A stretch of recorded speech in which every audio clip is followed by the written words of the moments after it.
முனைவோர் மேம்பாடு கூட்டுறவு துணை அமைச்சர் டத்தோ ரமணனின் நோன்பு பெருநாள் திறந்த இல்ல உபசரிப்பு சிலாங்கூர் சுங்கை பூலோவில் இன்று நடைபெற்றது.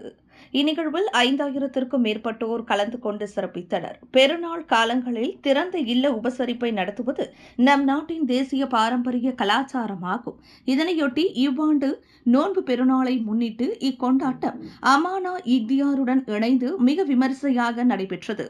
இந்நிகழ்வில் முக்கிய அங்கமாக சுங்கை பூலோ சுற்றுவட்டாரத்தில் இறுதி சடங்குகளை மேற்கொள்ளும் 150 பேருக்கு உதவி நிதிகள் வழங்கப்பட்ட வேளையில் மேலும் நிகழ்ச்சியில் கலந்து கொண்ட அனைத்து பிள்ளைகளுக்கு பெருநாள் அன்பளிப்புகளும் வழங்கப்பட்டன.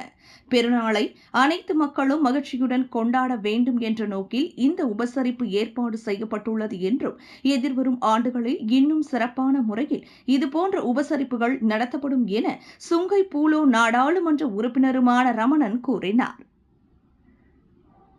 விண்வெளியில் மேலும் செய்திகளை தெரிந்து கொள்ள கீழே இருக்கும் பெல் பட்டனை அழுத்துங்கள். உங்கள் ஆதரவை வெளிப்படுத்த லைக் மற்றும் ஷேர் செய்யுங்கள். தொடர்ந்து விண்வெளியுடன் உங்கள் பயணத்தை தொடர்ந்திருக்க சப்ஸ்கிரைப் செய்யுங்கள்.